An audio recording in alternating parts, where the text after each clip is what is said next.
Money Honey Podcast. Hai pendengar Money Honey, balik lagi sama gue Uli di podcast yang akan ngobrolin soal isu ekonomi, keuangan, investasi, sampai kisah bisnis inspiratif. Nah, kemarin di episode keempat gue ngobrol sama OJK soal asuransi. Soalnya kan kasus-kasus gagal bayar lagi marak ya saat ini. Dan gimana sih penanganan dari OJK gitu. Nah, buat lo yang mau dengerin bisa banget ke YouTube CNN Indonesia. Jangan lupa sekalian di like, komen, dan subscribe. Nah, supaya nggak ketinggalan episode terbaru dari Money Honey, juga bisa lo follow CNN, media sosial CNN Indonesia, mulai dari Facebook, Twitter, TikTok, sampai Instagram. Nah, di episode kelima ini gue mau ngobrol soal fintech ya, alias pinjaman online atau pinjol. Tapi pastinya bukan pinjol ilegal yang menjerat dengan bunga tinggi gitu ya. Di sini nih gue mau bahas soal fintech yang resmi dan diawasi oleh OJK. Jadi narasumbernya masih sangat dengan OJK nih. Tapi fintech ini nih walaupun terdaftar resmi ternyata ya namanya masalah ya ada aja gitu menghampiri gitu, termasuk untuk fintech-fintech yang terdaftar resmi di OJK gitu. Nah, masalahnya ini nih ternyata sekarang ada awan kasus gagal bayar di industri fintech. Nah, untuk lebih jelasnya gue mau langsung ngobrol dengan anggota Dewan Komisioner OJK sekaligus Kepala Eksekutif Pengawas Perasuransian Penjaminan dan Dana Pensiun, Pak Ogi. Halo Pak Ogi. Halo. Terima kasih udah datang lagi di Money Honey ya Pak. Yeah. Untuk kalau sekarang ngobrolin soal fintech kita ya. Iya. Pak Ogi, apa kabar? Baik. Waduh, sangat bersemangat nih. Nah, langsung aja nih Pak. Kemarin ini udah mulai bermunculan nih, ya kan, kasus soal kalau kemarin gagal bayar di asuransi, sekarang ternyata di fintech juga ada gitu. Nah ini tuh sebenarnya penyebabnya apa sih Pak, kalau untuk di industri fintech nih? Ya, jadi untuk diketahui untuk fintech kita nyebutnya tuh peer-to-peer lending ya, atau bahasa awamnya pinjaman online gitu kan. Ya, jadi ada 3 pihak di dalam industri untuk peer-to-peer lending, yaitu adalah penyedia dana atau biasa disebut dengan lenders, kemudian ada peminjam dana, itu adalah borrower, kemudian penyelenggara platform, itu yang memiliki platformnya itu. Jadi aplikasinya. Jadi ada 3 pihak di situ yang terjadi. Nah, dalam hal ini dana itu diberikan oleh lenders ya. Kemudian borrower itu adalah yang meminjamkan dana. Nah, lender itu mempunyai kriteria. Saya hanya memberikan dana dengan kriteria seperti ini gitu. Nah, itu dilakukan penawaran oleh para penyelenggara platform kepada borrower-borrower yang sudah terseleksi. Lalu sebelum itu dicairkan, maka penyelenggara platform itu mengkonfirmasi kepada lender ini adalah ininya seperti itu. Nah, itu kemudian itu baru di-approve, itu baru dibayarkan. Nah, untuk itu yang perlu diketahui bagi para lenders bahwa risiko kalau terjadi gagal bayar oleh si borrower atau peminjam dana, maka risikonya ada di lenders. Bukan lender, bukan penyelenggara platform. Nah, itu mesti dipahami seperti itu. Tapi kalau itu salah di dalam pengelolaan informasinya, kriterianya itu tidak sesuai, maka si penyelenggara platform juga bisa dipermasalahkan untuk hal seperti itu. Nah, kalau dari segi pertumbuhannya sekarang ini jumlah peer-to-peer lending yang sudah berizin kan ada 102 penyelenggara. Kemudian kalau kita lihat outstanding pembiayaannya, jadi posisi, ini bicara posisi per akhir Mei itu sebesar 51,46 triliun. Ya, kemudian kita lihat pertumbuhannya itu year on year 28,11%. Jadi double digit ya. Itu cukup tinggi walaupun dari waktu ke waktu terjadi penurunan pertumbuhannya. Tumbuh tapi masih double digit. Ya, per Mei itu 28,11% ya. Nah, sekarang ada yang kenal disebut dengan TWP tingkat one prestasi 90 hari, TWP 90 hari. Itu menunjukkan bahwa berapa sih yang itu tidak mengembalikan lebih dari 90 hari. Itu tercatat adalah 3,36% secara keseluruhan. Nah, jadi kami menganggap ini masih dalam tahap wajar ya. Karena kami punya threshold itu TWP 90 hari itu 5%. Nah, jadi itu posisi outstanding yang ada di saat ini di peer-to-peer lending gitu.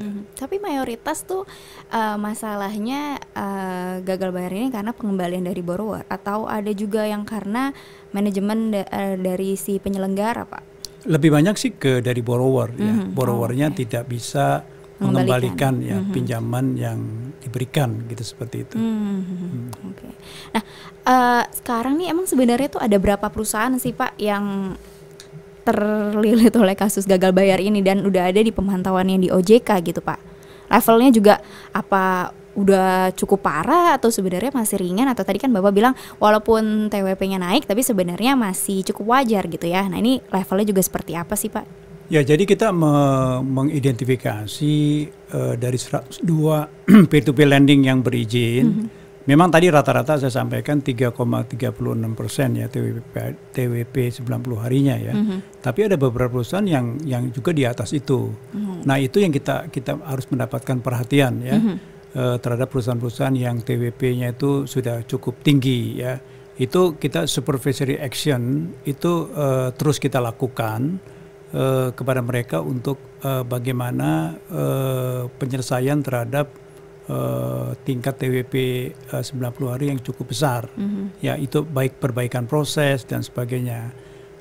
Dan koreksi itu sebenarnya sudah kita lakukan karena kita mengeluarkan POJK 10 2022 ya. Tanggal 14 Juli ya. Mengenai perbaikan proses ya. Baik itu masalah kelembagaan, masalah tata kelola, ya, masalah risk management dan sebagainya, itu kita atur ya. Untuk kelembagaan misalnya modal itu ekuitas yang harus dimiliki itu adalah 2,5 miliar rupiah ya. Kemudian nanti di tahun depan itu naik ke 7,5 miliar, kemudian 2 tahun kemudian itu 12,5 miliar. Nah, itu minimum seperti itu. Kemudian kalau nanti itu ada peer-to-peer lending yang baru, izin baru, itu langsung 25 miliar. Ya, karena kita mengantisipasi biasanya di tahun pertama, tahun kedua itu banyak operasional yang dilakukan, sehingga itu bisa turun sampai 12,5 miliar. Makanya yang lama itu harus minimum 2,5 miliar, kemudian yang baru itu 25 miliar.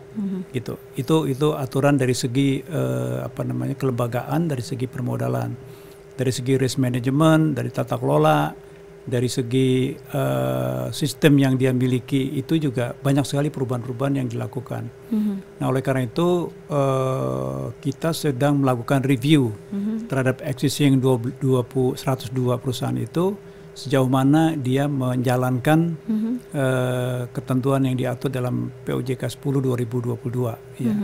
Tapi khusus untuk gagal bayar ini sendiri gitu ya, aturan apa sih, Pak, yang udah disiapkan dan akan diberlakukan gitu oleh OJK untuk memitigasi supaya kasus gagal bayar ini nggak menjalar gitu ke perusahaan-perusahaan lain, ke pemain lain gitu? Ya, kita bicara masalah yang sudah terjadi ya, dan yang akan antisipasi mitigasi kalau yang sudah yang mengurangi risiko tersebut ya. Tentunya yang perlu dipahami adalah bagi para lender terutama, ini kan perlindungan terhadap lender karena dia yang memberikan pinjaman dana dananya itu kan para lender ya. Nah, lender terutama yang perlu diperhatikan adalah lender yang retail, yang individu. Kalau lender yang perusahaan, institusi, kan bank juga masuk situ. Ya, ada bank, ada BPR, ada multifinance juga memberikan sebagai lender di dalam penyediaan dananya. Tapi yang individu seolah-olah mereka itu akan garanti bahwa itu duitnya kembali gitu kan. Padahal itu adalah diinvestasikan kepada suatu project ya, project atau pinjaman kepada borrower ya.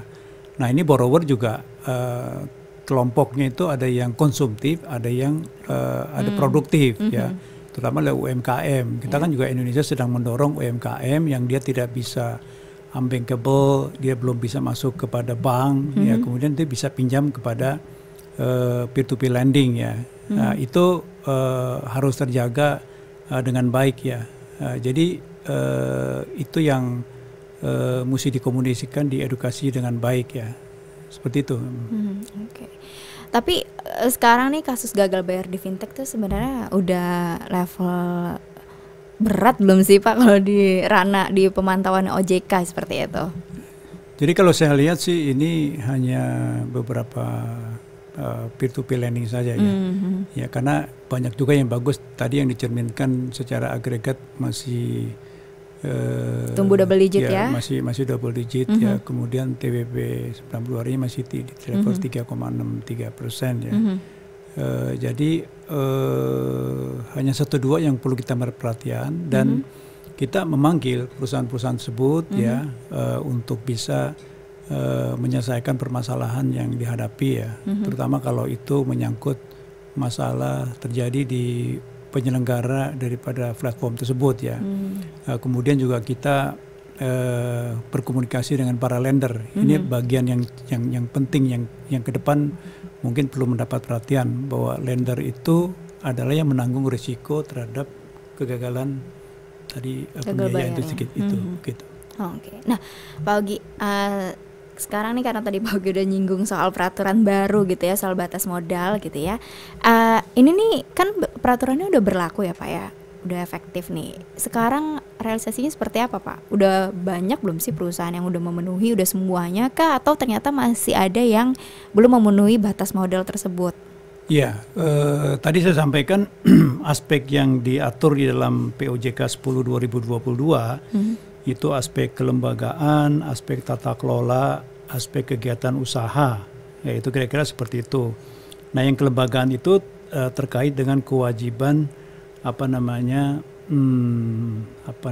ekuitas itu 2,5 miliar. Yeah. Itu masih ada 33 perusahaan yang belum. Itu posisinya Mei ya, posisi Mei ya. Nanti kita lihat perkembangan terakhirnya. Terakhir ini belum ada datanya ya. Belum ada datanya ya. Nah, itu tapi kita sudah panggil mereka. Kita kasih regulatory action namanya itu, memberikan peringatan kepada mereka untuk segera memenuhi ketentuan tersebut ya. Nah, itu dari segi permodalan ya. Kalau dari segi yang lain, saya rasa mereka sudah mulai secara bertahap ya memenuhi ketentuan-ketentuan yang diatur dalam POJK 10 2022. Gitu. Tapi ada tenggat keduanya nggak sih Pak gitu kalau misalnya belum memenuhi, dan kira-kira apa sanksi dari OJK kalau misalnya belum memenuhinya? Kita mengenal yang disebut dengan action plan. Jadi yang itu kan kita sudah jelas, itu POJK 2022 4 Juli, kemudian setahun 2023 4 Juli 2023, 2024, 2025. Itu kan kita itu setiap itu. Nah, setiap itu kita review.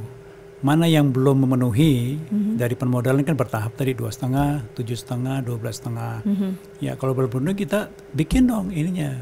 Action plan-nya seperti apa. Lalu kita monitor. Nah, kalau action plan-nya nggak dilaksanakan ya kita keluarkan surat peringatan, gitu kan, 1, 2, 3 gitu kan. Kalau dia tidak ada, ya dia harus menyerahkan diri ya, izinnya itu dikembalikan ya. Nah, satu hal yang mungkin yang banyak dipertanyakan adalah pemindahan pemegang saham. Nah, aturannya itu adalah harus 3 tahun, 3 tahun sejak diberikan izin. Jadi kalau ada yang tahun 2019 itu izinnya diberikan OJK 2019 misalnya, maka 2022 dia boleh mencari strategic partner, pemegang saham baru, itu boleh. Nah, kalau di bawah itu nggak boleh, harus pemegang saham lama yang harus store. Nah, kalau yang di aturan yang baru ini boleh setelah 3 tahun. Jadi yang 2018, 2019 kalau dia tidak kuat, dia itu bisa mengajak partner yang lain untuk join ya, untuk bisa memenuhi ekuitas minimum. Batas modalnya itu. Ya. Okay. Nah, selain aturan soal modal gitu ya, batas modal yang juga ditunggu-tunggu nih kalau di industri fintech tuh soal moratoriumnya. Kabarnya OJK mau cabut gitu. Apa benar Pak? Terus kalau misalnya dicabut ini apakah bisa kalau ada risiko-risikonya gitu termitigasi dengan aturan yang lainnya atau seperti apa? Iya.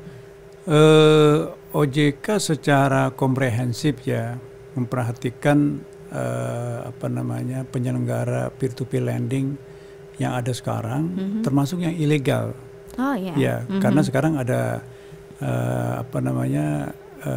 Satgas Waspada Investasi ya, yang tim itu yang sekarang OJK punya kewenangan untuk menindak ya. Sejak Undang-Undang P2SK itu OJK bisa menindak investasi atau peer-to-peer lending yang ilegal ya. Nah itu sudah banyak berkurang lah kita lakukan ya. Nah itu kita review juga. Kemudian terkait yang existing, yang 102 itu seperti apa? Yang tadi saya bilang akan direview yang per 4 Juli itu seperti apa? Kemudian nanti di tahun depan seperti apa? Nah kami masih dalam tahap review mengenai baik itu yang existing 102. Kemudian perbaikan prosedur yang dilakukan oleh OJK maupun dari pelaku usahanya. Nah, kemudian juga yang tadi yang ilegal juga itu seperti apa? Kami belum bisa memastikan jangka waktunya, tapi setelah itu review selesai akan kita kaji untuk pembukaan daripada pencabutan moratorium untuk izin barunya gitu. Karena gini, kita kalau belum beres kita buka, yang lama aja belum tuntas gitu kan. Jadi ya bersabarlah. Satu-satu ya. Iya, satu-satu. Oke, nah Pak, ini kan di fintech nih ada kasus gagal bayar gitu. Nah dari OJK sendiri gitu ya, selaku pengawas gitu, melihatnya ke depan nih ada risiko lain nggak sih Pak kok di industri fintech nih, kira-kira apalagi sih tantangan ke depan gitu, dan tantangan ini apa juga yang udah disiapin OJK untuk memitigasinya gitu? Ya, ini suatu lembaga jasa keuangan yang relatif baru ya. Paling ya kira-kira 5 tahun usianya gitu kan, dengan segala perkembangan inovasi teknologi, kebutuhan dan sebagainya. Saya rasa ruang untuk perbaikan regulasinya masih cukup terbuka. Ini juga kita berharap lembaga jasa keuangan peer-to-peer lending ini adalah bagian lembaga jasa keuangan yang mengisi kekosongan dari layanan kepada masyarakat untuk yang belum bisa mendapatkan fasilitas dari bank yang bankable dan juga yang underserved gitu, banyak sekali ya, termasuk yang UMKM. Jadi kita tuh menjaga ini adalah melengkapi daripada lembaga jasa keuangan yang ada.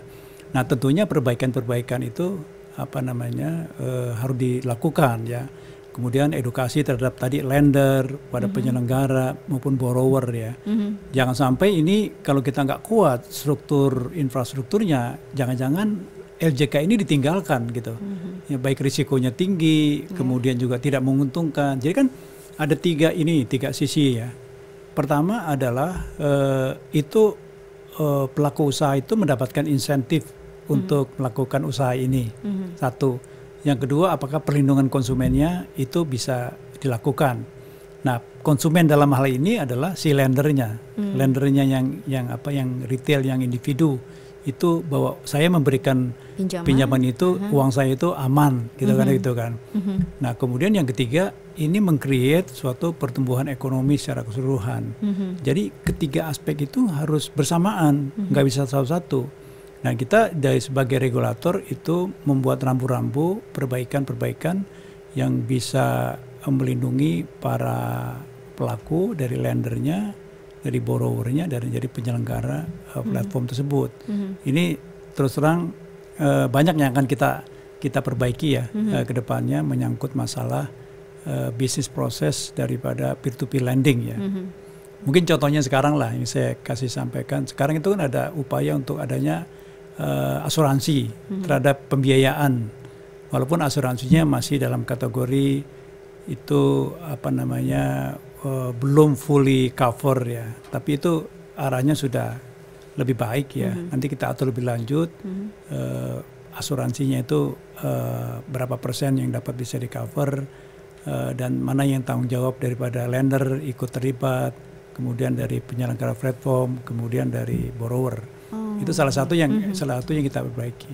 Jadi intinya sih peer-to-peer lending ini sebenarnya harus bisa tumbuh berkembang, tadi mengisi kekosongan lembaga jasa keuangan yang tadinya tidak ada. Kalau dia lari ke ilegal, ke rentenir dan sebagainya. Tapi ini kan legal, Tapi tadi menguntungkan bagi 3 pihak ya, lender, borrower, penyelenggara platform, semuanya itu menguntungkan. Yang asuransi kapan sih Pak? Asuransi sudah jalan, sebagian udah punya penutupan asuransi, tapi belum ada standar yang menyeluruhnya ya. Kita akan atur, tapi juga jangan sampai itu ini kan mentransfer risiko ya. Dari proses pembiayaan kepada perusahaan asuransi, tapi jangan sampai perusahaan asuransi juga dirugikan gitu. Jadi kita bentuk modelnya yang pas itu seperti apa. Ini saya rasa perlu diatur lebih lanjut. Dari keseluruhan itu Pak, untuk menjaga resiko terhadap lender, perlindungan nasabahnya juga, ini kira-kira hambatan terbesar dari sisi pengawasan untuk OJK itu sebenarnya yang di sisi mana sih Pak? Kalau kita lihat dari proses bisnisnya ya, itu memang apakah kriteria untuk pemberian pendanaan itu sudah sesuai dengan yang diharapkan dari lender. Nah itu kita itu cukup memperhatikan kepada lender itu menyerahkan dana, kemudian apakah betul ini sesuai dengan kriteria saya borrowernya. Ya, itu yang mesti kita lakukan pemeriksaan secara khusus ya. Kemudian juga dari sistem informasi sistemnya itu dimiliki oleh si penyelenggara platform. Sekarang ini kan ada juga menggunakan pihak lain gitu kan. Seperti itu. Ini harusnya dimiliki oleh penyelenggara platform, memiliki sistem informasinya, IT-nya itu dimiliki sendiri gitu. Nah, itu kemudian dari segi standar operasional, dari etik yang dilakukan itu bisa berjalan. Karena kita kan punya asosiasi ya untuk yang terkait dengan peer-to-peer lending ini ya. Jadi kita kerjasama dengan mereka supaya industri ini bisa tumbuh dengan baik, yang sehat itu. Okay.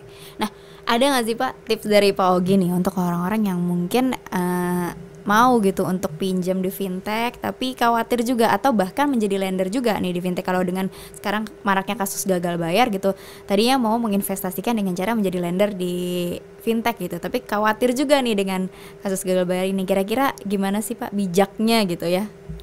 Iya, saya ada satu singkatan yang supaya mudah dipahami ya.